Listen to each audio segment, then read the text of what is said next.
যেটা আপনার এখান থেকে আপনাকে শিখতে হবে যে একটা আয়াতের মধ্যে কত কিছু প্রমাণ করা যায়। যে রাসূলের এই কথার উপরে ভিত্তি করে ওয়ালা আকুলু লাকুম ইন্নী মালাক, আর আমি তোমাদের কাছে এটাও বলতেছি না আমি ফেরেশতা। ফেরেশতা কিসের তৈরি এটা তো আমরা সবাই জানি, কিসের তৈরি?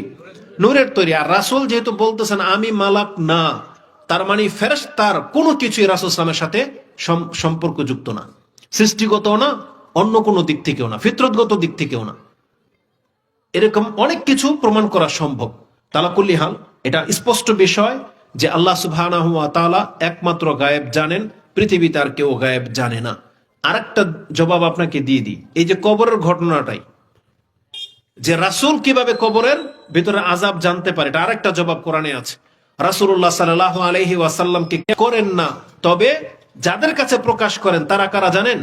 আল্লাহর রাসূল বলতেছেন ইল্লা, ওই ব্যক্তির কাছে প্রকাশ করেন মানির তাদামির রাসূলিন, আল্লাহ কেবল তার রাসূলদের মধ্য থেকে যাকে যতটা জানানোর প্রয়োজন বোধ করেন, আল্লাহ তার গায়েবের কথা ততটা শুধু কাকে জানান? রাসূলদেরকে জানান। এই কথাটা আজকে এখান থেকে ভুলবেন না। আল্লাহ বলতেছেন আল্লাহর পরে আল্লাহ যদি কাউকে গায়েবের খবর জানান, কারা তারা?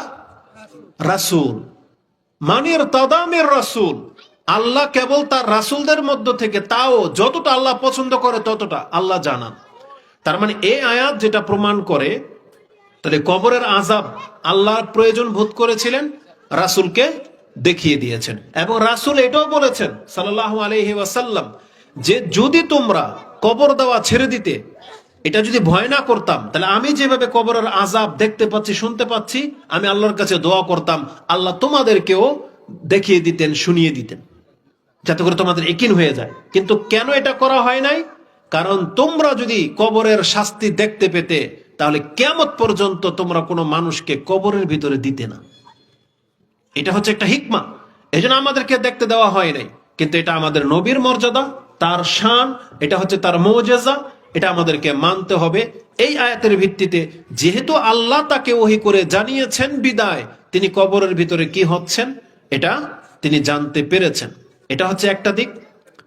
দ্বিতীয় দিক হলো, যেই ব্যক্তিরা বলে যে আল্লাহর ওলিরা গায়েব জানে, তার মানে সে যেন পরোক্ষভাবে তার ওলিকে, তার পীরকে সে যেন রাসূল দাবি করলো।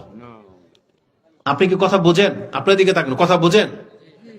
কিসের ভিত্তিতে আমি বললাম? কারণ আল্লাহ বলেছেন আমি যদি কাউকে গায়েবের খবর দেই, কাকে দেই বলেন? রাসূলকে দেই। তাহলে কেউ যদি বলে যে আমার পীর গায়েব জানে, তার মানে ও নিজেকে বা ওর পীরকে কি দাবি করলো? রাসূল দাবি করলো। কিন্তু সাহস তো পায় না। একজন মুশরিক যদি এসে আপনার কাছে বলে যে আমার পীর রাসূল, আপনি মানবেন? তাহলে পিড়েই মেরে ফেলবেন। এই জন্য এই কথা বলতে সাহস পায় না, কিন্তু বলে আল্লাহর ওলি। আল্লাহর ওলি আমার পীর গায়েব জানে, আল্লাহর কাছ থেকে সে গায়েব জানে। অথচ আল্লাহ কোরআনে বলতেছেন এটা শুধু রাসূলদের গুণ, আমি শুধু রাসূলদেরকে জানাই। নবী রাসূল যারা, আল্লাহ তাদেরকে গায়েব জানান, অন্য কারো কাছে আল্লাহ গায়েবের কথা প্রকাশ করেন না। এটা কোরআন অস্বীকার করতেছে।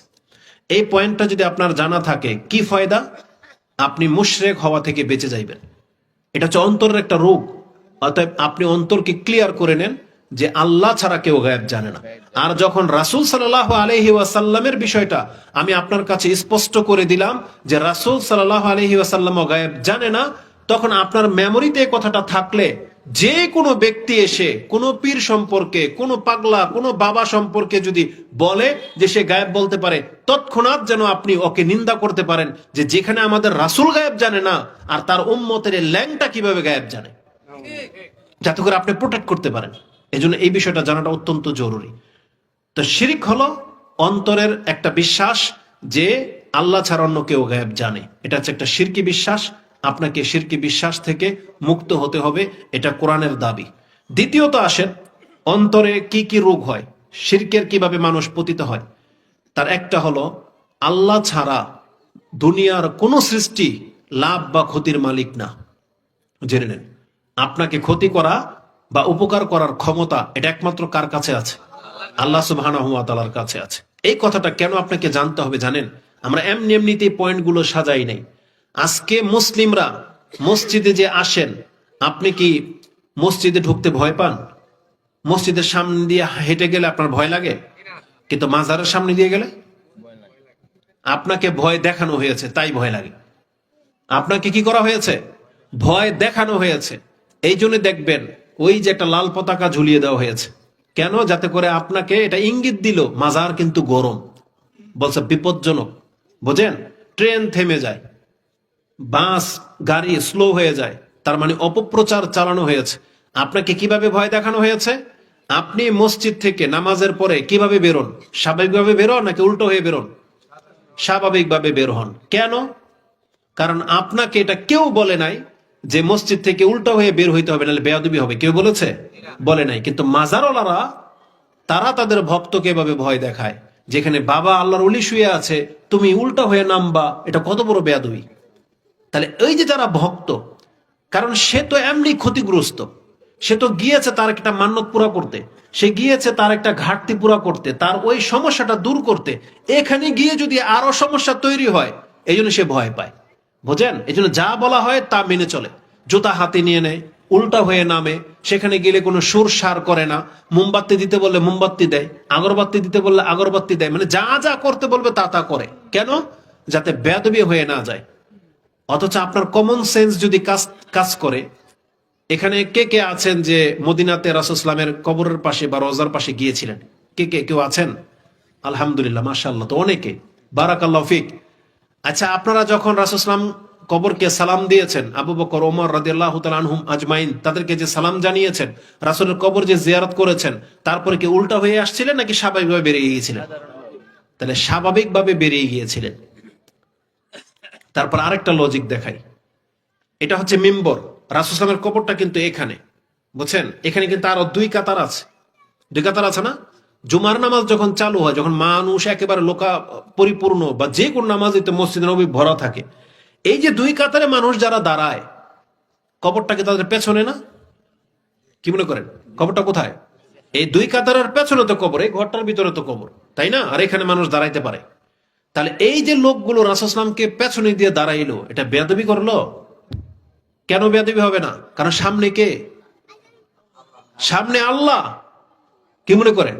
আপনি বলতেছেন যে পেছনে কবর, এটাকে আপনার বেয়াদবি হবে, অথচ সামনে কে? সামনে তো আল্লাহ। কারণ রাসূলুল্লাহ সাল্লাল্লাহু আলাইহি ওয়াসাল্লাম বলেছেন, যখন কেউ আল্লাহু আকবার বলে তাকবীর দিয়ে নামাজে দাঁড়ায় যায়, ফা ইন্না রাব্বাহু বাইনাহু ওয়া বাইনা কিবলাতি, যেই ব্যক্তি আল্লাহু আকবার বলে দিয়ে নামাজে দাঁড়িয়ে যায়, তার রব কিবলা আর তার সামনে উপস্থিত থাকেন। এটা বুখারীর হাদিস বললাম আপনাকে আমি, বুখারী মুসলিমে আছে। যে হাদিসে আছে না, নামাজ অবস্থায় কে যেন সামনের দিকে থুতু না ফেলে। কেন? কারণ আল্লাহ তার সামনে থাকে, সেই জন্য। তো রাসূলুল্লাহ সাল্লাল্লাহু আলাইহি ওয়াসাল্লামের সামনে যখন সাহাবা একরামরা নামাজ পড়তে আসতো, জিয়ারত করতে আসতো, রাসূল সাল্লাল্লাহু আলাইহি সাল্লাম তো মদিনাতে বসা থাকতেন না? সাহাবীরা তার সাথে দেখা করতে আসতো, কথাবার্তা বলে চলে যেত। তারা রাসূল সাল্লাম থেকে কিভাবে যেত? সাধারণভাবে ফিরে যেত। বরং অনেক সময় এমন হয়েছে, একজন ব্যক্তি প্রশ্ন করেছে, চলে যাচ্ছে, রাসূল বলে ওকে ডেকে আনো, ওকে ডাকা হোক। আবার ডেকে আনা হয়েছে, কোনো ওহী নাজিল হয়েছে বা কোনো কিছু, আবার ডাকা হয়েছে। তাহলে এই যে ব্যক্তি যদি উল্টা হয়ে যেত, তো রাসূল সাল্লাল্লাহু আলাইহি ওয়াসাল্লাম কি সে দেখতে পেত? অন্যদের কিন্তু ডাকানোর কি দরকার ছিল? তো এইভাবে অনেকগুলো যুক্তি আপনাকে দেখানো যেতে পারে, কিন্তু যাদের অন্তরের ভিতরে রোগ লেগে গেছে, তারা এটাকে বেয়াদবি মনে করে, তারা মাজারকে ভয় পায়, কারণ ওই যে তাদেরকে মিথ্যা প্রচার করা হয়েছে। আসলে এটাকে আপনি কিভাবে দূর করবেন? কোরআনে আল্লাহ সুবহানাহু ওয়া তাআলা আমাদেরকে ইঙ্গিত দিয়েছেন যে কিভাবে আপনার অন্তরটা এই ভয় থেকে মুক্ত হবে। জেনে নেন, আল্লাহ বলেছেন, আল্লাহ ছাড়া কেউ আপনার কোনো ক্ষতি করার ক্ষমতা রাখে না, কেউ ক্ষমতা রাখে না। যদি আপনি আল্লাহর প্রতি বিশ্বাসী হন, আপনি এই কথাগুলো মেনে চলবেন। কি? একটা আয়াত নিয়ে নেন। কোরআনে আল্লাহ সুবহানাহু ওয়া তাআলা বলেছেন যে, কুল ইন্নী লা আমলিকু লাকুম দাররান ওয়ালা রাশাদা, যেটা সূরা জিনের মধ্যে পেয়ে যাবেন, যে রাসূল বলতেছেন যে আমি তোমাদের লাভ বা ক্ষতির মালিক নই। মানে কেউ যদি মনে করে যে মুহাম্মদ সাল্লাল্লাহু আলাইহি সাল্লাম কাউকে লাভ করিয়ে দিবেন বা কাউকে ক্ষতি করে দিবেন, বেয়াদবি করলে রাসূল বলতেছেন, হে নবী আপনি বলে দেন, মানে আল্লাহ তাকে দিয়ে আপনার আকীদাটাকে ক্লিয়ার করাচ্ছেন, যে হে নবী আপনি জীবদ্দশায় থাকতে কথা বলে যান আপনার জাতিকে যে আপনি কতটুকু ক্ষমতা রাখেন। তখন রাসূল বলেছেন, কুল ইন্নী লা আমলিকু লাকুম দাররান ওয়ালা রাশাদা, আমি তোমাদের ক্ষতি করারও মালিক না, আমি তোমার কোনো উপকার করারও মালিক না। এটা রাসূলুল্লাহ সাল্লাল্লাহু আলাইহি ওয়াসাল্লাম তিনি বলে গেছেন। তাহলে আর কার উদাহরণ দেব আপনাকে, যেখানে আমাদের নবী মুহাম্মদুর রাসূলুল্লাহ সাল্লাল্লাহু আলাইহি ওয়াসাল্লাম নিজে এটা স্বীকার করতেছেন যে আমি তোমার লাভ ক্ষতির মালিক না। তাহলে আপনার এই লাভ ক্ষতির মালিক আপনার এই বাবা, এই আল্লাহর ওলির নামে যাকে শুইয়ে রেখেছেন, সে কিভাবে হয়ে গেল? কিসের ভিত্তিতে? আপনার আকীদাটাকে ঠিক করেন। আসুন কোরআনে আল্লাহ সুবহানাহু ওয়া তাআলা আমাদের নবী মুহাম্মদ সাল্লাল্লাহু আলাইহি ওয়াসাল্লামকে আল্লাহ কিভাবে দিক নির্দেশনা দিয়েছেন। সূরা ইউনূস 10 নম্বর সূরার 106 এবং 107 নম্বর আয়াতটি আপনি পড়েন। তাতে আল্লাহ সুবহানাহু ওয়া তাআলা বলেছেন, ওয়ালা তাদউ মা আল্লাহি, আপনি খবরদার আল্লাহর সাথে আর কাউকে ডাকবেন না। ওয়ালা তাদউ মিন দুনিল্লাহি মা লা ইয়ানফাউকা ওয়ালা ইয়াদুররুক ফাইন ফালতা ফাইন্নাকা ইযান মিনাজ জালিমিন। আল্লাহ বলেছেন, হে নবী, ওয়ালা তাদউ মিন দুনিল্লাহ, আল্লাহ ছাড়া আর কাউকে আপনি ডাকবেন না কখনো উপকারার্থে। কেন? মা লা ইয়ানফাউক, যে আপনার কোনো উপকার করতে পারবে না, আর ওয়ালা ইয়াদুররুক, আপনার কোনো ক্ষতিও করতে পারবে না। কিন্তু এটা জানানোর পরেও যদি আপনি এই কাজটা করেন, যে বিপদে পড়লে কাউকে উদ্ধারের জন্য ডাকেন, বা কেউ আপনার ক্ষতি করে দিবে সেই জন্য তার কাছে ধর্ণা ধরতে যান, এই আয়াত নাজিল করে দেওয়ার পরেও আল্লাহ সুবহানাহু ওয়া তাআলা বলতেছেন যে তাহলে কি হবে? ফাইন ফালতা ফাইন্নাকা ইযান মিনাজ জালিমিন, তাহলে আপনি হয়ে যাবেন অনেক বড় একটা জালেম। তার মানে সবচেয়ে বড় মুশরিক। কারণ শিরক হচ্ছে জুলুম, আর যারা শিরক করে তারা কি? জালেম, সবচেয়ে বড় জালেম। এটা আল্লাহ নিষেধ করে দিয়েছেন যে আল্লাহ ছাড়া আর কাউকে খবরদার ডাকবেন না, মানে কারো কাছে ধন্য ধরতে যাবেন না। তারপর রাসূলুল্লাহ সাল্লাল্লাহু আলাইহি ওয়াসাল্লামকে কারণ বলে দেওয়া হয়েছে যে কেন। আল্লাহ বলেছেন, ওয়াইয়ামসাসকাল্লাহু বিদুররিন ফালা কাশিফা লাহু ইল্লা হু, আল্লাহ যদি আপনাকে কোনো বিপদ দিয়ে পাকড়াও করে, তাহলে আপনার সেই বিপদকে দূর করে দিবে পৃথিবীর এমন কোনো শক্তি নাই। ওয়ায়ুরিদিকা বিখাইরিন ফালা রাদ্দা বিফাদলি, আর আল্লাহ আপনাকে যে অনুগ্রহ করতে চান, পৃথিবীর কোনো ব্যক্তির ক্ষমতা নাই যে আপনার উপর থেকে অনুগ্রহটাকে কেউ ঠেকিয়ে রাখতে পারে। এইভাবে আল্লাহ সুবহানাহু ওয়া তাআলা আমাদেরকে শিক্ষা দিয়েছেন।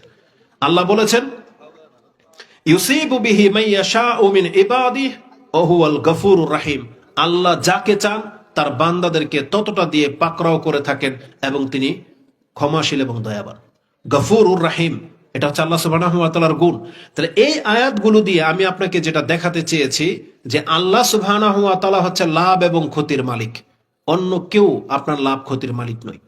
আব্দুল্লাহ ইবনে আব্বাস রাদিয়াল্লাহু তাআলা আনহুমাকে রাসূলুল্লাহ সাল্লাল্লাহু আলাইহি ওয়াসাল্লাম ছোটবেলাতেই শিক্ষা দিতেন। এই যে 5-10 বছরের বাচ্চাদেরকে শিখাতে হবে আল্লাহর পরিচয়, ওর অন্তরে ঢোকাতে হবে যে তুমি সবসময় আল্লাহর ভরসা করে চলবে, কাউকে ভয় পাইবা না। আল্লাহ যদি তোমাকে হেফাজত করতে চায়, পৃথিবীর কোনো ক্ষমতা নাই যে তোমাকে ক্ষতি করবে। এই বাচ্চাকে শিক্ষা দিতে হবে, ওর অন্তরের ভিতরে দিয়ে দেন, ইনশাআল্লাহ তাওহীদের উপরে বড় হবে। কিন্তু বাচ্চাকে যদি ছোটবেলা থেকে বিভিন্ন কিছুর ভয় দেখান, ভূত প্রেতের ভয় দেখান, এটা অন্তরে গেঁথে যাবে, ও কিন্তু মুশরিক হয়ে যাবে। ও শেষ পর্যন্ত অন্ধকারে গেলে ওই জাহিলিয়াতের লোকদের মতো ওই জিনদের কাছে আশ্রয় চেয়ে ফেলবে। এটা মাস্ত বড় অপরাধ। এজন্য আমাদের অন্তরের মধ্যে সবসময় আল্লাহর ভয়টা জাগিয়ে রাখতে বলা হয়েছে। আব্দুল্লাহ ইবনে আব্বাস, তার মাত্র বয়স 6 থেকে 7 বা 5 থেকে 6, তাকে একদিন বলতেছেন, ইয়া গোলাম ইন্নী উআল্লিমুকা কালিমাত ইহফাজিল্লাহা ইহফাজুক ইহফাজিল্লাহা তাজিদুহু তুজাহা, তুমি আল্লাহকে হেফাজত করো, আল্লাহ তোমাকে হেফাজত করবে। তুমি আল্লাহকে হেফাজত করো, যে কোনো বিপদে যে কোনো প্রয়োজনে তুমি আল্লাহকে তোমার সামনে পাবে। এইভাবে একটা বাচ্চাকে উপদেশ দেওয়া হয়েছে। তারপরে বলেছেন, তুমি একটা কথা জেনে রাখো, পুরো পৃথিবীর সৃষ্টি যদি তোমার কোনো ক্ষতি করার ইচ্ছা করে, তারা সবাই মিলে তোমার অতটুকু ক্ষতি ছাড়া এর বেশি করতে পারবে না যতটুকু আল্লাহ তোমার তকদিরে লিখে রেখেছেন। আবার সবাই মিলে যদি তোমাকে কোনো উপকারও করতে চায়, ততটুকুই করতে পারবে, ইল্লা কাতাবাল্লাহু আলাইকা, যতটুকু তোমার জন্য আল্লাহ লিখে রেখেছেন। এইভাবে শিক্ষা দেওয়া হয়েছে একটাই 5-6 বছরের বাচ্চাকে, যেটা আমরা করি না। আমরা ওদেরকে ভয় দেখাই, আমরা বিভিন্ন আশ্রয় নিতে শিখাই, এটা মোটেও কাম্য নয়। একটা তাওহীদবাদী অবশ্যই তার সন্তানকে তাওহীদের শিক্ষা দেবে, আল্লাহর উপরে ভরসা করে চলতে শিখাবে, আল্লাহ সুবহানাহু ওয়া তাআলার কাছে চাইতে শিখাবে। সব সময় যেন ও মুওয়াহহিদ থাকে, ও যেন আল্লাহ ছাড়া ওর মাথাকে যেন অন্য কোনো ব্যক্তির সামনে না ঝুঁকায়। এইভাবে ওদেরকে বড় করতে হবে। তো আল্লাহ সুবহানাহু ওয়া তাআলা আমাদেরকে জানিয়ে দিয়েছেন যে আল্লাহ ছাড়া কেউ তোমার কোনো ক্ষতি করতে পারে না। কোরআনের আরেকটা আয়াতে আল্লাহ সুবহানাহু ওয়া তাআলা বলতেছেন, যারা আল্লাহ সুবহানাহু ওয়া তাআলাকে ছেড়ে অন্যকে ডাকে, তাদের হাকিকত আল্লাহ তুলে ধরেছেন যে কিভাবে আপনি এই বিপদের এই চিন্তা থেকে বাঁচবেন, এই শিরিক থেকে কিভাবে বাঁচবেন। সূরা ফাতিরের এই আয়াতটা আপনি খুব গভীরভাবে দেখেন, যেটা 14 নম্বর আয়াতে পেয়ে যাবেন। আল্লাহ সুবহানাহু ওয়া তাআলা বলেন, ওয়াল্লাযীনা তাদউ মিন দুনিহি, যারা আল্লাহকে ছাড়া অন্যকে ডাকে, ওয়াল্লাযীনা তাদউ মিন দুনিহি মা ইয়ামলিকুনা মিন কিতমির, তারা খেজুর, আপনি একটা খেজুরের বিচি নেবেন বা খেজুর নেবেন, খেজুরটাকে আপনি ছিঁড়বেন, ছিঁড়লে দেখবেন বিচির উপরে একটা পাতলা একটা পরতের মতো আছে, একটা পেপার আছে পাতলা, ওটাকে বলা হয় কিতমির। আল্লাহ সুবহানাহু ওয়া তাআলা বলতেছেন, এই ব্যক্তি যার কাছে তুমি চাচ্ছ, ও তো খেজুরের মালিক নাই, ওই বিচিরও মালিক না। কারণ বিচির মালিক হলে কি হতো জানেন, যে বিচি দিয়ে গাছ হবে, গাছ থেকে আপনি খেজুর পেতেন। এজন্য আল্লাহ বলেছেন, ও খেজুরের মালিক তো নাই, এমনকি বিচিরও মালিক না। আর বিচির কথা বাদ দাও, ওই খেজুর আর বিচির মাঝখানে যে পাতলা আবরণটা থাকে, এই ব্যক্তি এই আবরণটারও মালিক না। মানে যে আবরণটা আপনার পেট ভরবে না, যে আবরণটা দিয়ে কোনো গাছও জন্মাবে না, মানে এটা অতিরিক্ত একটা জিনিস। আল্লাহ বলেছেন, তুমি যাকে আল্লাহর ওলি হিসেবে যাকে ডাকতেছ, এই ব্যক্তি এই অতিরিক্ত জিনিসটারও মালিক না। বুঝেন? তাহলে আল্লাহ সুবহানাহু ওয়া তাআলা বলতেছেন, মা ইয়ামলিকুনা মিন কিতমির, তারা ওই কিতমিরও মালিক না। তারপর আল্লাহ বলেছেন, ইন তাদউহুম, তুমি যদি তারপরও তাদেরকে ডাকো, লা ইয়াসমাউ দুআআকুম, তাহলে তারা তোমাদের ডাক শুনতে পায় না। ওয়ালাউ সামিউ, আল্লাহ বলেছেন ধরেই নিলাম যে তোমার ডাক এই কবরে পৌঁছে গেল, যাদেরকে তুমি ডাকতেছো তারা শুনতে পেল, কিন্তু কিয়ামত পর্যন্ত তোমার কথার জবাব দিতে পারবে না। বলেছেন, ওয়ালাউ সামিউ মাস্তাজাবু লাকুম ওয়া ইয়াউমাল কিয়ামাতি ইয়াকফুরু বিশিরকিকুম। আল্লাহ বলেছেন, তারা তো তোমার কথার জবাব দিতেই পারবে না, বরং কিয়ামতের মাঠে যখন বিচার শুরু হবে, আর যারা ঈসা আলাইহিস সালামকে ডাকতো, যারা আব্দুল কাদের জিলানীকে ডাকতো, যারা ওই খাজা মঈনুদ্দিন চিশতি বা শাহজালাল শাহপরানদেরকে ডাকতো, এরা যদি সত্যিকার অর্থে আল্লাহর বান্দা হয়ে থাকে, যেমন ঈসা আলাইহিস সালাম, ঈসা আলাইহিস সালাম প্রকৃত অর্থে আল্লাহর বান্দা। ঈসা আলাইহিস সালামের কথা বলে দিয়ে আল্লাহ পৃথিবীর সমস্ত সৎ ব্যক্তিদের কথা উল্লেখ করে দিয়েছেন, যে এই জমিনে যারা সৎ ছিল কিন্তু মানুষ তাদের ইবাদত করেছে, মানুষ তাদের কাছে ধন্য ধরেছে, তারা সবাই সেদিন অস্বীকার করবে। যেমন এই আয়াতে আল্লাহ বলেছেন যে তুমি যাদেরকে ডাকতা, ওয়া ইয়াউমাল কিয়ামাতি ইয়াকফুরুনা বিশিরকিকুম, তারা তোমাদের এই শিরককে অস্বীকার করবে, যে বলবে আল্লাহ আমি এদেরকে শিখাই নাই যে আমাকে ডাকো, আমি মরে গেলে আমার কাছে এসে ধন্না ধরো, আমার কাছে এসে মান্নত করো, এটা আমি শিখাই নাই। প্রত্যেকটা সৎ ব্যক্তিটা অস্বীকার করবে। আর এটার প্রমাণ কোথায় আছে? একটা কোরআন আয়াত বললাম, এবং আরেকটা আয়াতে সূরা মাইদা 116 থেকে নিয়ে আপনি শেষ পর্যন্ত পড়েন, 120, পুরা মাইদার মধ্যে আছে 120টা আয়াত, আপনি 112 নম্বর থেকে পড়েন। সেদিন আল্লাহ বলবেন, ওয়াইজ ক্বাল আল্লাহু ইয়া ঈসা ইবনে মারইয়াম আনতা কুলতা লিন-নাস ইত্তাখিযুনি ওয়া উম্মিয়া, যে তুমি ইলাহাইনি মিন দুনিল্লাহ, যে হে ঈসা তুমি কি তোমার জাতিকে কথা বলেছিলা যে আমাকে এবং আমার মাকে ইলাহাইনে, দুই ইলাহ হিসেবে গ্রহণ করে আল্লাহকে ছেড়ে দিয়ে? তখন ঈসা আলাইহিস সালাম জবাবে বলবে, সুবহানাক মা ইয়াকুনু লি আন আকুলা মা লাইসা লি বিহক। ঈসা আলাইহিস সালাম বলবেন, সুবহানাল্লাহ, আপনি পবিত্র আল্লাহ, এটা আমি কি করে বলতে পারি যে কথা বলার অধিকার আমার নাই? আর আমি যদি বলে থাকি আল্লাহ তুমি সব জানো, আমি তো কথা বলি নাই, তো স্বীকার করা হবে। শাহজালাল শাহপরান, আব্দুল কাদের জিলানী, খাজা মঈনুদ্দিন চিশতি সবাই যদি আল্লাহর তাওহীদের উপরে মরে গিয়ে থাকে, তারাও বলবে আল্লাহ দুনিয়াতে তো আমরা তাদেরকে তাওহীদ শেখাতে গিয়েছিলাম, আমরা কোনোদিন বলি নাই যে আমাদের গোসল করা পানি খাও, আমাদের মাজার এসে সেজদা করো, এটাকে তারা বলে গেছে? কোনোদিন বলে যায়। তো যারা এগুলো করতেছে তারা কিয়ামতের মাসে চরম ভাবে ফেসে যাবে, কারণ আল্লাহ বলেছেন তারা এটাকে অস্বীকার করবে। ওয়ালা ইউনাব্বিউকা মিসলু খাবির, এবং আল্লাহ বলেছেন তাদের কাছে খবরই নাই যে তোমরা তাদের কাছে ধন্য ধরো। এটা আল্লাহ সুবহানাহু ওয়া তাআলা অস্বীকার করে দিয়েছেন, যেটা আপনি সূরা ফাতির 35 নম্বর সূরার 14 নম্বর আয়াতে পেয়ে যাবেন। তাহলে অন্তরের শিরকের মধ্যে আমি আপনার কাছে জাস্ট 2টা পয়েন্ট তুলে ধরেছি, যে আল্লাহ ছাড়া কেউ গায়েব জানে না, এবং আল্লাহ ছাড়া আপনার কেউ লাভ ক্ষতির মালিক নয়। এবার আসুন জবানের দিকে চলে যাই, যে মানুষ জবান দিয়ে কিভাবে শিরিক করে। এটা খুব সেনসিটিভ। আল্লাহ সুবহানাহু ওয়া তাআলা আমাদেরকে জানিয়েছেন যে মানুষ জবান দিয়ে শিরিক করে বলতে, যেভাবে আমরা আল্লাহর কাছে দোয়া করি, আল্লাহকে ডাকি, কিছু মানুষ আছে সে তখন তার নিয়তটাকে তার বাবার দিকে, মাজার ভক্তের দিকে, বা সে যাকে আল্লাহর ওলি ভাবতেছে তার কাছে সে কামনা করে। এমন কিছু ব্যক্তি আছে, যেমন মক্কার মুশরিকরা তাদের দেব দেবীদেরকে ডাকতো বিপদে পড়লে, কিন্তু বড় বিপদে পড়লে আবার এদেরকে ভুলে যেত, একমাত্র আল্লাহকেই ডাকতো। কিন্তু এমনি সাধারণ অবস্থায়, যেমন ধরেন হিন্দুরা দেখবেন ওদের ফিল্মগুলোতে, ওদের ওই অনুষ্ঠানগুলোতে ওরা বলে রাম রাম বা কি যেন বলে, হরে কৃষ্ণ, আরো কি কি যেন বলে, এবং মুসলিমদের উপরে চড়া হয়েছে কি একটা বাক্য নিয়ে যেন এটাকে বলতে বাধ্য করে, জয় শ্রীরাম, মানে শ্রীরামটাকে জয়, এটাকে প্রতিষ্ঠিত করার জন্য ওরা এটা বাক্য বলে, এটা ধর্মীয় টার্ম। আল্লাহ সুবহানাহু ওয়া তাআলা বলতেছেন এগুলো হচ্ছে জবানের শিরক।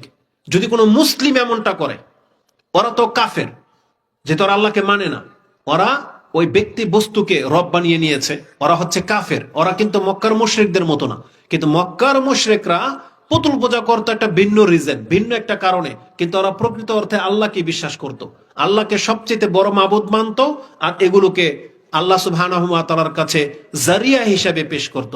যেমন ধরেন আপনি সমুদ্রের মধ্যে বিচরণ করবেন, শিপের মধ্যে কিন্তু আপনি সরাসরি উঠতে পারেন না, কারণ শিপ তো কিনারে আসে না, শিপ পর্যন্ত যেতে হলে কি লাগে, ডিঙ্গি নৌকা লাগে, তাই না? এরা মনে করতো আল্লাহর কাছে পৌঁছতে হলে আমাদেরকে ডিঙ্গি নৌকা লাগবে, এই আল্লাহর ওলিদেরকে লাগবে, না হলে আমরা আল্লাহর পর্যন্ত পৌঁছতে পারতাম না। এদের জবাব আছে কোরআনে। কোরআনে আল্লাহ সুবহানাহু ওয়া তাআলা জানিয়েছেন, যেটা আপনি সূরা জুমার 39 নম্বর সূরার 2-3 নম্বর আয়াতে পেয়ে যাবেন। আল্লাহ সুবহানাহু ওয়া তাআলা বলেছেন যে আল্লাহকে খালেস ভাবে মানতে হবে। যেমন তানজিলুল কিতাবি মিনাল্লাহিল আজিজিল হাকিম, ইন্না আনজালনা ইলাইকাল কিতাবা মিনহু আয়াত, ইন্না আনজালনা ইলাইকাল কিতাবা বিল হক ফাবুদিল্লাহ মুখলিসাল্লাহুদ্দিন আলা লিল্লাহিদ্দিনুল খালিস। 3 নম্বর আয়াতটা দেখেন, আল্লাহ বলেছেন আলা লিল্লাহিদ্দিনুল খালিস। আল্লাহ বলেছিলেন যে আল্লাহর জন্য তোমার সব কিছুকে খালেস করে দাও। ওয়াল্লাযিনা ইত্তাখাযু মিন দুনিহি আউলিয়া মা না'বুদুহুম ইল্লা লিয়ুকাররিবুনা ইলাল্লাহি যুলফা। দেখেন মুশরিকরা কি বলতো, ওরা বলতো আমরা আমাদের এই দেব দেবীদেরকে স্থাপন করেছি, এদের ইবাদত করি এই জন্য যে এরা আমাদেরকে আল্লাহ পর্যন্ত পৌঁছে দেবে। বুঝেন, কে বলেছে যে মক্কার লোকের আল্লাহকে চিনতো না? কিন্তু ওরা আল্লাহকে ওই যে বড় কিস্তির মতো মনে করতো, যেখান পর্যন্ত যেতে হলে আমাকে ছোট কিস্তি হয়ে যেতে হবে, এমনটা মনে করতো, সিঁড়ি মনে করতো, মাধ্যম মনে করতো। যেমন আজকে আমাদের সমাজের পীরের ভক্ত যারা, তারা তাদের পীরকে এই সিঁড়ি মনে করে। তারা মনে করে যে সামিয়ানার উপর উঠতে সিঁড়ি লাগে, তখন আল্লাহ পর্যন্ত পৌঁছতেও সিঁড়ি লাগে, আর সেই পীরটাকে বানিয়েছে সেই সিঁড়ি, সেই মাধ্যম। তাদের কিতাবাদের মধ্যে ওই যে বেদে মারেফত, ইয়াদে খোদা বা আশেক মাসুক, ওই দলের নাম আমি নিলাম না, এক ধরনের ভন্ডা আছে যে বাংলার জমিনে, তারা নাকি হকপন্থী দল। তাদের কিতাবের মধ্যে কি লেখা আছে জানেন? এক ব্যক্তি এক জঙ্গলে গিয়ে দেখে এক পাগল গাছের ভিতরে ঝুলে আছে, কত বছর ধরে যে ঝুলে জিকির করতেছে। মানে আপনি দেখতে পাবেন কিছু কিছু দৃশ্য, কারেন্টের তার দেখেছেন কোনো গাছের ভিতরে ঢুকে যেতে? দেখেন নাই? ধরেন আপনি গাছের মধ্যে একটা সুতা বাঁধবেন, যদি দীর্ঘদিন এই সুতাটা গাছের মধ্যে থেকে যায়, এই সুতা কি হয়, গাছের ভিতরে চলে যায়। কিন্তু তো আল্লাহর এই ওলি জঙ্গলে গাছের মধ্যে ঝুলে যে কত বছর ধরে জিকির করতেছে, এর কোনো হুঁশ নাই। ওই গাছ হাত ভিতরে চলে গেছে, মানে গাছ বাড়তে বাড়তে তার হাতকে খেয়ে ফেলছে। হঠাৎ করে এক ব্যক্তি আল্লাহকে যে পেতে চায়, সে এসে ওই পাগলাকে জড়িয়ে ধরেছে, আল্লাহর ওলিকে জড়িয়ে ধরেছে। তখন তার হুঁশ ফিরছে। কে আমাকে ধরলো? তখন বলতেছে যে আমি আল্লাহকে পেতে চাই। তখন বলতেছে আমি একার পক্ষে সম্ভব না, আরেক পাগলা আছে। কোথায়? বলতে 2 পাহাড়ের মাঝখানে, এরও লাগবে। তো বলছে একেও নিয়ে আসতে হবে। তো একেও নিয়ে আসছে। এখন এই 2 পীর তার 2 হাতে ধরছে, ধরে উপর দিকে ছুঁড়ে মারছে। বুঝছেন? উপর দিকে ছুঁড়ে মারার পরে প্রথম বলে যে পাগলা তুই এখন কই? তো বলছে আমি এখন প্রথম আকাশে। কিছুক্ষণ পর আবার বলতেছে পাগলা তুই এখন কই? তো বলছে আমি এখন 6ষ্ঠ আকাশে। তৃতীয়বার যখন বলছে পাগলা তুই এখন কই? বলতেছে আমি এখন 7 আকাশ ভেদ করে একবারে লৌহে মাহফুজের এখানে। চতুর্থবার ডাকে পাগলার এখন জবাব দেয় না। তার মানে কি পাগলা এখন আল্লাহর সাথে নাকি একবারে হুলুল হয়ে গেছে। বুঝেন? আস্তাগফিরুল্লাহ ওয়া আতুবু ইলাইহি। আরে এটা আপনাদের দেশের সবচেয়ে বড় ইসলামিক দলের কিতাবের মধ্যে লেখা আছে এইসব কথা। বুঝেন? তার মানে আল্লাহ পর্যন্ত পৌঁছতে নাকি এরকম 2 জন পীর লাগে। এই পাগলাকে আল্লাহ পর্যন্ত ঢিলে দিয়ে মেরে দিছে। কি মনে করেন আপনি? সুবহানাল্লাহ। আরে এ তো আল্লাহ সুবহানাহু ওয়া তাআলার চাইতে বেশি পাওয়ারফুল প্রমাণ করলো। নাউজুবিল্লাহি মিন যালিক। বলেন তো কিভাবে? কারণ মুহাম্মদুর রাসূলুল্লাহ সাল্লাল্লাহু আলাইহি ওয়াসাল্লামকে আল্লাহ পর্যন্ত নেওয়ার জন্য আল্লাহ কি ব্যবহার করেছেন? জিবরিল আলাইহিস সালামকে ব্যবহার করেছেন, বোরাক ব্যবহার করেছেন, এবং বিদ্যুতের গতিতে তাকে নিয়ে যাওয়া হয়েছে। জিবরিল আলাইহিস সালাম মুহাম্মদ সাল্লাল্লাহু আলাইহি সাল্লামকে নিতে জিবরাইল আলাইহিস সালামকে ব্যবহার করা হয়েছে। আর আল্লাহর ওলি যারা, এরা এত পাওয়ারফুল, এরা কিছুই লাগে না, ঢিল মের দিয়ে আল্লাহর কাছে পাঠিয়ে দেয়। আস্তাগফিরুল্লাহ ওয়া আতুবু ইলাইহি। আমাদের হাসি কেন আসে জানেন? মানে বাঙালি মানুষের মাথার মধ্যে এত মানে গোবর ভরা যে এতগুলো মানুষের সামনে এই কথা বলে, এতগুলো মানুষের জন্য কিতাব লেখা হয়েছে, অথচ ওদের বিবেক এটাকে মেনে নিল কি করে? অথচ রাসূলুল্লাহ সাল্লাল্লাহু আলাইহি ওয়াসাল্লামের জীবনী থেকে কিছুই শিখে না। এটা রজব মাস, এরাই না বলে রজব মাসে মেরাজ হয়েছে। আচ্ছা মেনে নিলাম, কত তারিখে হয়েছে এটা নিয়ে ইখতিলাফ আছে, কিন্তু মেরাজ যে হয়েছে এটা তো সত্য, তাই না? তাহলে রাসূলুল্লাহ সাল্লাল্লাহু আলাইহি ওয়াসাল্লামকে আল্লাহ মেরাজে নিয়ে আল্লাহর সাথে কি কোলাকুলি করিয়েছেন? তাহলে এই পাগলা কিভাবে করলো? যেখানে আল্লাহ সুবহানাহু ওয়া তাআলা তাকে একটা স্থান পর্যন্ত নিয়ে গেছেন, সিদরাতুল মুনতাহা যেটাকে বলা হয়েছে, যেখানে সৃষ্টি থেমে গেছে, এরপরে হচ্ছে আরশ, এরপর আল্লাহ সুবহানাহু ওয়া তাআলা। সিদরাতুল মুনতাহা পর্যন্ত রাসূলুল্লাহ সাল্লাল্লাহু আলাইহি ওয়াসাল্লামকে নিয়ে যাওয়া হয়েছে, যদিও কিছু কিছু বক্তা বাড়তে বাড়তে একবারে লৌহে মাহফুজ পর্যন্ত পৌঁছে দেয়। এগুলো কিন্তু ভুল তাফসীর। সঠিক তাফসীর আপনি সূরা নাজমের মধ্যে পড়ে দেখেন, যেখানে সিদরাতুল মুনতাহা পর্যন্ত বলা হয়েছে, তারপরে আল্লাহ তার বান্দার উপরে যা কিছু ওহী করার করলেন, ওখান থেকে রাসূলুল্লাহ সাল্লাল্লাহু আলাইহি সাল্লাম পৃথিবীতে ফিরে আসলেন। আয়েশা রাদিয়াল্লাহু তাআলা আনহা তিনি বলেন, মান জামা আন্না মুহাম্মাদান রাআ রাব্বাহু ফাকাদ আযামাল ফিরিয়াতা ইলাল্লাহি আলাল্লাহি আযামুল ফিরিয়া। আয়েশা রাদিয়াল্লাহু তাআলা আনহা তিনি বলতেন, যে কোনো বক্তা যদি তোমার কাছে এটা বলে যে মুহাম্মদ সাল্লাল্লাহু আলাইহি সাল্লাম তার রবকে দেখেছেন, তাহলে এই ব্যক্তি হচ্ছে আল্লাহর উপরে চরম ভাবে মিথ্যা প্রতিপন্নকারী। লা তুদরিকুহু আবসার, যেটা বললেন, লা তুদরিকুহু আল আবসার ওয়া হুয়া ইউদরিকু, তোমাদের এই চোখ আল্লাহ সুবহানাহু ওয়া তাআলাকে পরিব্যাপ্ত করতে পারবে না, তবে আল্লাহ সুবহানাহু ওয়া তাআলা সবকিছুকে পরিব্যাপ্ত করতে পারেন। তাহলে আল্লাহ সুবহানাহু ওয়া তাআলাকে পৃথিবীতে থাকা অবস্থায় কোন মানুষ আল্লাহকে দেখেনি, দেখতেও পাবে না, তবে কিয়ামতের মাঠে প্রত্যেকটা মুসলিমকে আল্লাহ কিয়ামতের মাঠেই দেখা দিবেন। আলহামদুলিল্লাহ, বলে আলহামদুলিল্লাহ। আল্লাহ যারা দেখতে পাবে আমরা যেন তাদের অন্তর্ভুক্ত হই, বলেন আমিন। কারণ রাসূলুল্লাহ সাল্লাল্লাহু আলাইহি সাল্লাম বলেছেন, ইন্নাকুম তারাউনাহু ইয়াউমাল কিয়ামাতি ইয়ানান, তোমরা দিব্য চক্ষে আল্লাহকে স্পষ্ট দেখতে পাবে। বুখারীর একটা হাদিস নিয়ে যদি আল্লাহকে দেখার কথাটা চলে আসছে, তাহলে একটা হাদিস আপনাকে বলেই দিই। ইমাম বুখারী রাহিমাহুল্লাহ তিনি তার 554 মানে 554 নম্বরে নামাজের পর্ব আলোচনা করতে গিয়ে হাদিসটা পেলাম, 554 নম্বর পেয়ে যাবেন, এবং কিতাবুত তাওহীদে মানে 7300 সামথিং ওখানেও পেয়ে যাবেন। আর মুসলিমে বিশাল লম্বা হাদিস আছে, যে হাদিসটা আপনি 343-এ পেয়ে যাবেন, 343, যেটাতে জিসরে জাহান্নামের বর্ণনা আছে। রাসূল সাল্লাল্লাহু আলাইহি ওয়াসাল্লামকে একবার জিজ্ঞাসা করা হয়েছে, হাল নারা রাব্বানা ইয়াউমাল কিয়ামা, আমরা কি আমাদের রবকে কিয়ামতের মাঠে দেখতে পাবো? তখন রাসূল সাল্লাল্লাহু আলাইহি ওয়াসাল্লাম বলেছেন, হাল তুদারুনা ফি শামসি লাইসা দুনাহা সাহাব, বলছে লা ইয়া রাসূলুল্লাহ। বলছে হাল তুদারুনাল কামারা লাইলাতাল বদরি লাইসা দুনাহা সাহাব, পূর্ণিমার চাঁদ যখন ওঠে, আকাশে যদি কোনো মেঘ না থাকে, চাঁদকে দেখতে তোমাদের কোনো গোলযোগ হয়? বলছে লা ইয়া রাসূলুল্লাহ। বলছে ইন্নাকুম তারাউনাহু ইয়ানান বা কাযালিক, তোমরা এই চাঁদকে যেভাবে দেখতে পাচ্ছ, আল্লাহকেও কিয়ামতের মাঠে তোমরা এইভাবে স্পষ্ট চোখে দেখতে পাবে। তার মানে প্রত্যেকটা মুসলিম সেখানে দেখতে পাবে। রাসূলুল্লাহ সাল্লাল্লাহু আলাইহি সাল্লাম কি বলেছেন জানেন?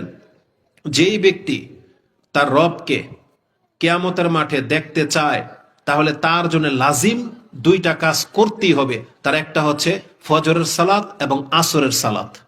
এই দুইটা সালাতের ওয়াক্ত যেন জীবনে কোনোদিন তার পার না হয়ে যায়। মানে তোমরা যদি অপারগ না হও, রাসূল বলেছেন অবশ্যই তোমরা ফজর এবং আসরের সালাত সময় মোতাবেক আদায় করার চেষ্টা করো, কারণ তোমরা যারা এটা করতে পারবে, কিয়ামতের মাঠে তোমার রবকে, চাঁদকে যেভাবে দেখতে পাচ্ছ এইভাবে দেখতে পাবে। তাহলে আপনাকে নামাজ পড়তে হবে যদি আপনার রবকে দেখতে চান।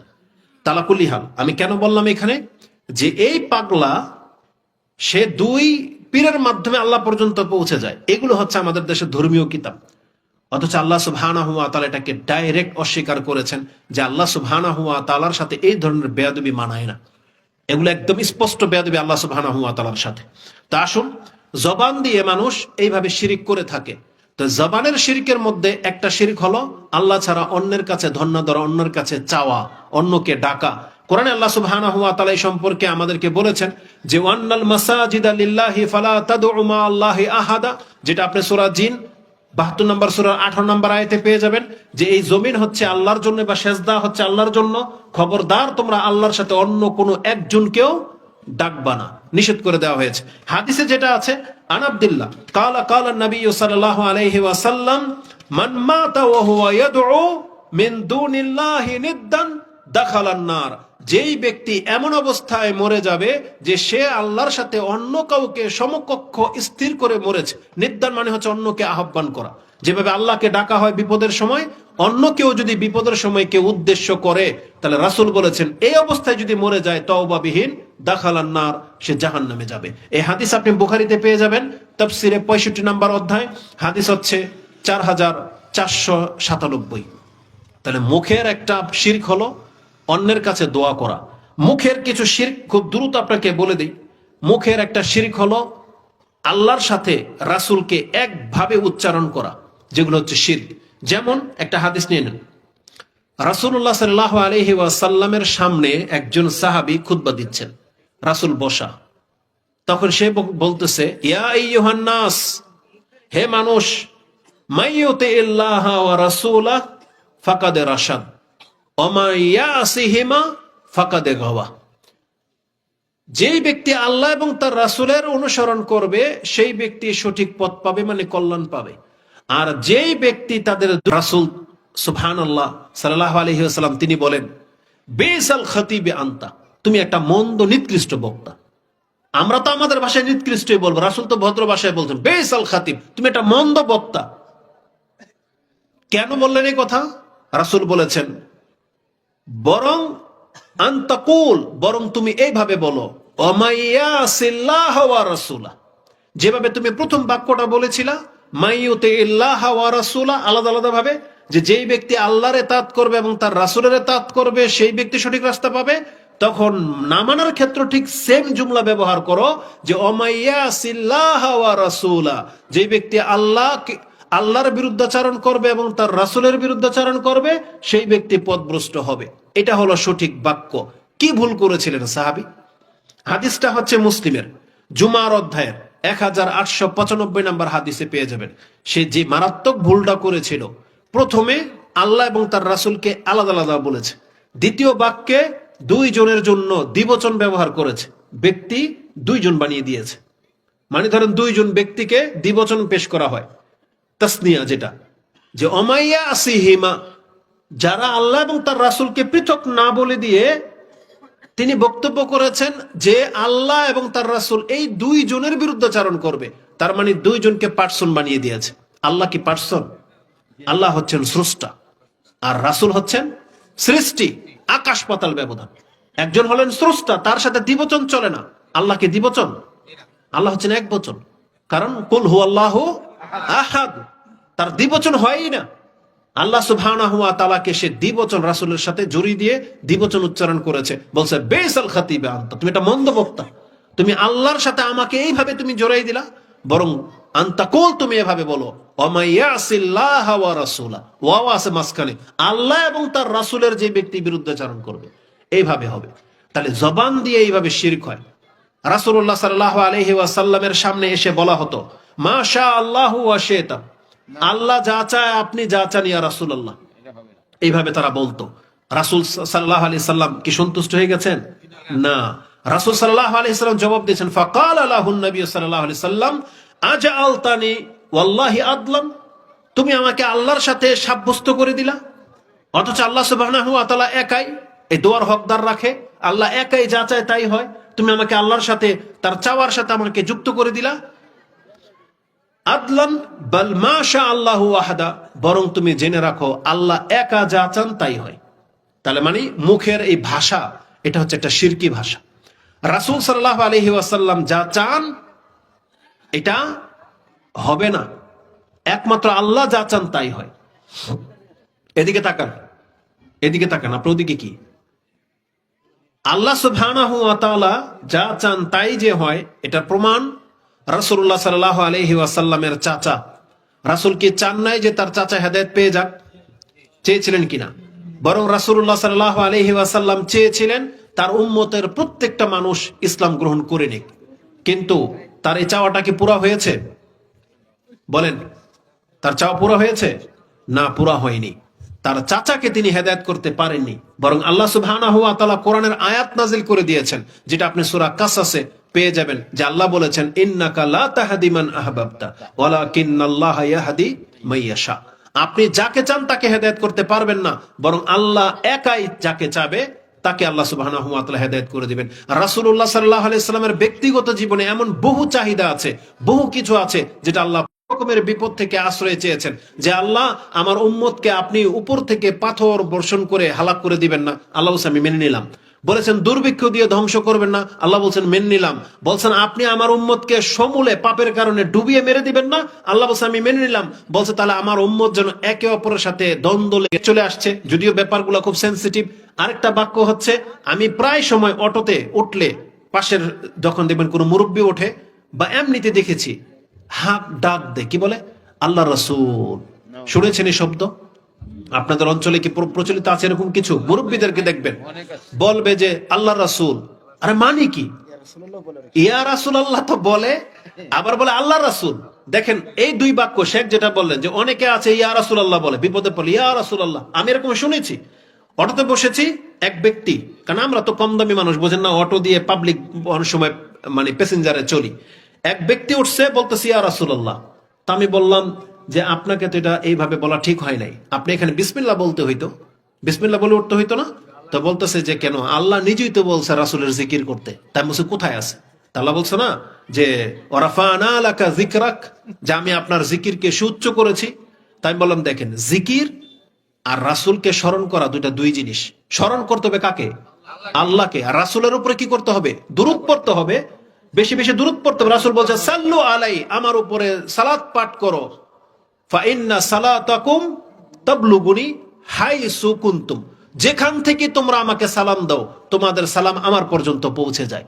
রাসূল বলেছেন ইন্না লিল্লাহি মালাইকাতুন সাইয়াহিন ইউবাল্লিগুনি উম্মতি সালাম, কিছু ফেরেশতাকে আল্লাহ নিযুক্ত করে রেখেছেন এই কাজের জন্য, যে আমার উম্মতের যে কোনো ব্যক্তি, পুরুষ হোক মহিলা হোক, খাটে হোক কিচেন রুমে হোক, যে কোনো জায়গা থেকে আমার উপর যদি সালাম পাঠ করে, আমার ওই নিযুক্ত ফেরেশতাগুলো তারা সেই সালামকে আমার পর্যন্ত নিয়ে আসে।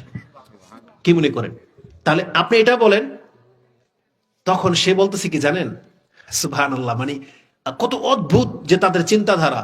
আমি বললাম যে রাসূলের প্রতি সালাত সালাম পরে এটা হচ্ছে তার জন্য দোয়া, এটা তার জন্য আপনি দোয়া করলেন, আর আপনি দোয়া করলে আপনি আল্লাহর পক্ষ থেকে 10 বার প্রাপ্ত হবেন। সে আমার উপর গরম হয়ে গেছে যে আপনি বলেন কি? আমি দোয়া করবো রাসূলকে ক্ষমা করার জন্য, সে কি আমার দোয়ার মুখাপেক্ষী? মানে আমি ক্ষমা চাইবো রাসূলের জন্য, এটা কি হইতে পারে? আর যিনি শাফাত না করলে আমি মুক্তি পাবো না, আমি কি করে তার জন্য দোয়া করবো? বুঝেন? তার মানে আমাদের এই জাতিকে হুজুররা যেমন শিক্ষা দিয়েছে তেমন, বুঝেন? আমি ওর দিকে যেতে চাচ্ছি না, তা আমার নিজের কান শুনেছে তারা এটা বলে ইয়া রাসূলুল্লাহ, বলে আল্লাহ এবং রাসূল। এই কথাটা বলে দিয়ে 1 মিনিট লাগবে, আমি শেষ করে দেব। বলেন তো দেখি, আরবিতে যে ব্যক্তি বললো ইয়া রাসূলুল্লাহ, ডাক দিল ইয়া রাসূলুল্লাহ, সে কাকে ডাকলো? আল্লাহর রাসূলকে। যেমন আপনি বললেন হে রিকশাওয়ালা, কাকে ডাকলেন? রিকশাকে নাকি রিকশার দায়িত্বশীলকে? দায়িত্বশীলকে ডেকেছেন। মুরগিওয়ালা। তাহলে আপনি যখন বলেছেন রাসূলুল্লাহ, মানে আল্লাহর রাসূলকে ডেকেছেন, আপনি আল্লাহকে ডাকিনি নাই। আর যখন বলবেন আল্লাহর রাসূল, তো আপনি কয়জনকে ডাকলেন? 2 জনকে ডাকলেন। আল্লাহকেও ডাকলেন, রাসূলকেও ডাকলেন। কিন্তু আল্লাহ আমাদেরকে কোরআনে কি বলেছেন? ওয়ান্নাল মাসাজিদা লিল্লাহ ফালা তাদউ মা আল্লাহি আহাদা। এই আহাদ শব্দটা তো জানেন, একটু আগে এটা বললেন কুল হুয়াল্লাহু আহাদ। কুল হুয়াল্লাহু আহাদ মানে আল্লাহ 2 জন, একজন। তার মানে আরেকজন কেউ অংশ পাবে? পাবে না। তো আল্লাহ বলছেন আল্লাহকে ডাকার জন্য আর আল্লাহর সাথে আর কাউকে ডাকা যাবে না। এগুলো হচ্ছে জবানের শিরক। আপনি বিষয়টা হালকা ভাবে নিয়েন না। এইভাবে বললে আপনার আমল বরবাদ হয়ে যেতে পারে। কারণ যদিও আমাদের সালাফগণ বলেছেন এটা ছোট শিরকের অন্তর্ভুক্ত, কারণ আপনি ওইভাবে মিন করেন নাই, কিন্তু আপনার এই বাক্য ভুল থাকার কারণে এগুলো সব ছোট শিরক। আর ছোট শিরক হচ্ছে বড় বড় কাবিরা গুনার চাইতে বড়। আপনি কিন্তু চরম ভাবে ফেসে যাবেন। এই জন্য আপনাকে আমাকে ভয় করতে হবে। তারপরে শিরকের কিছু ধরন ছিল তাবিজ নিয়ে, তারপরে ছিল মান্নত নিয়ে, কসম নিয়ে, সেগুলো ইনশাআল্লাহুল আজিজ অন্য কোনো সময় পেশ করা যাবে। আমি শুধু এতটুকু আপনাকে দেখাতে চেয়েছিলাম, যারা এই ধরনের শিরিক থেকে মুক্ত থাকবেন, আপনার জন্য আল্লাহ কি করেছেন জানেন? আপনারা জেনেন আমরা সবাই পাপী, কিন্তু আমরা যতগুলো পাপী এখানে বসা, যদি আপনার জীবন আপনি শিরিক না করে থাকেন, আর যদি করে থাকেন তওবা করে নেন, আগামীতে যদি না করেন, যদি শিরকের মতো একটা পাপ থেকে যদি আপনি বেঁচে থাকেন, আপনার কত শত পাপ, আল্লাহ এগুলোকে ক্ষমা করার জন্য যে কি ব্যবস্থা করে রেখেছেন আমি চেয়েছিলাম সেটা দেখাতে, কিন্তু সময় হলো না। দুনিয়ার মধ্যে একটা হলো 40 জন ব্যক্তি যদি আপনার জানাজার নামাজে দাঁড়ায়, যারা শিরিক করে নাই আল্লাহর সাথে, এমন 40 জন ব্যক্তি দোয়া করলে আপনাকে আল্লাহ মাফ করে দিবেন। প্রত্যেক সোমবার বৃহস্পতিবার দিন আপনাকে মাফ করা হয় যদি শিরিক না করা ব্যক্তি হন আপনি। এবং কিয়ামতের মাঠে রাসূলুল্লাহ সাল্লাল্লাহু আলাইহি ওয়াসাল্লাম একটা হাদিস আপনাকে বলেছিলাম, যেটা ইমাম বুখারী এবং মুসলিম কোট করেছেন। বুখারীতে হাদিসটি, মুসলিমে হাদিসটি আপনি 379 নম্বরে পেয়ে যাবেন। রাসূল বলেছেন, প্রত্যেকটা নবীকে আল্লাহ বিশেষ দোয়া করার অনুমতি দিয়েছেন। লিকুল্লি নবিয়্যিন দাওয়াতুন মুস্তাজাবাতুন, সব নবীরই তাড়াহুড়া করে ফেলেছে দুনিয়ায়, আমি আমার দোয়াটা রেখে নিয়েছি, যেটা আমি কিয়ামতের মাঠে আমার উম্মতের শাফাতের ক্ষেত্রে ব্যবহার করব। আর ওই দোয়াতে কে অংশ পাবে? রাসূল বলেছেন, ফাহিয়া নাইলাতুন, ইনশাআল্লাহ, ইনশাআল্লাহ এই দোয়ার অংশ পাবে ওই প্রত্যেক ব্যক্তি আমার উম্মতের যারা মরে গেছে, লা ইউশরিকু বিল্লাহি শাইআন, যারা আল্লাহর সাথে শিরিক করে নাই। শিরিক বিহীন যদি আপনি মারা যান, যত পাপ নিয়ে আপনি মরেন না কেন, আপনাকে আল্লাহ দুনিয়া তো অনেকভাবে মাফ করার ব্যবস্থা করেছেন, কিয়ামতের মাঠে আপনি আপনার নবীর শাফাতের মাধ্যমেও ক্ষমা পেয়ে যাবেন, যদি শিরিক থেকে আপনি মুক্ত থাকা ব্যক্তি হতে পারেন। আল্লাহ তুমি আমাকে এবং আমাদের মুসলিম ভাইদেরকে শিরিক থেকে তুমি বাঁচার তৌফিক দান করো। কি ভাব